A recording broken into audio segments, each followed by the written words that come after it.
sea and Poland are gearing up against Russia. Will Russia take them in the war of Ukraine? I mean, Ukraine doesn't want war with Russia, but Russia wants to keep pushing them on war. But most of the Russian soldiers have said Putin made them fight the war in Ukraine. Lots of people say different stories of different things. Some people don't believe it, some other people do.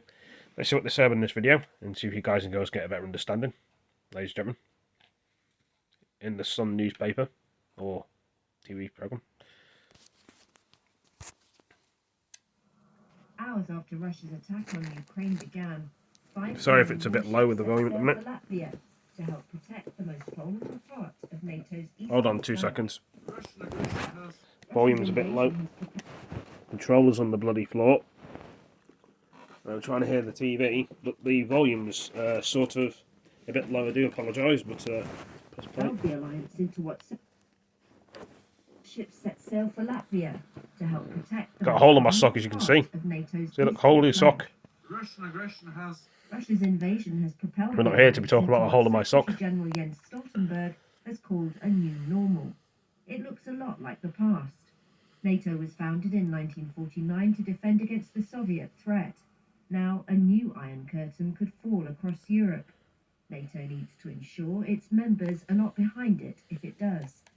NATO has expanded eastwards since the 1990s, bringing in former Soviet states such as Latvia, Lithuania and Estonia, where these French troops disembarked last week. A single overland corridor connects them to the rest of NATO territory, and it's squeezed between the heavily armed Russian enclave of Kaliningrad and Moscow ally Belarus. An emboldened Russia could encircle the Baltic states and cut them off from the rest of the alliance. That's where the Latvian mission comes in, a regular mine-clearing exercise that was brought forward by Russia's invasion. One goal is to keep the waterway open, the other is a show of strength. This was German naval commander Terje Schmidt-Eliasson on board the Elbe in Riga's harbour. We'll be 12 units from 6 countries, and we are essentially showing our presence in the Eastern Baltic. Direct confrontation between NATO and Russia could touch off a global conflict. One retired NATO commander told Reuters the alliance is considering whether deterrence is enough. Not according to Lithuanian Foreign Minister Gabrielius Landsbergis last week.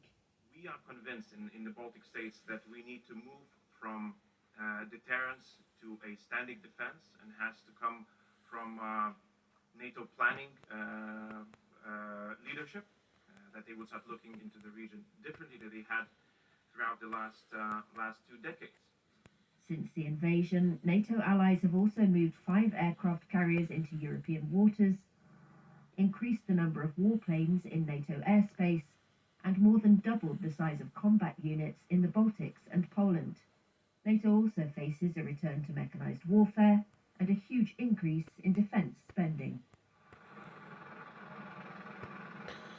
Well, there we are, guys and girls, ladies and gentlemen. Anyway, I'm about to end this video. Thank you for all joining me, and I'll see you in the next one. Peace. Take it easy.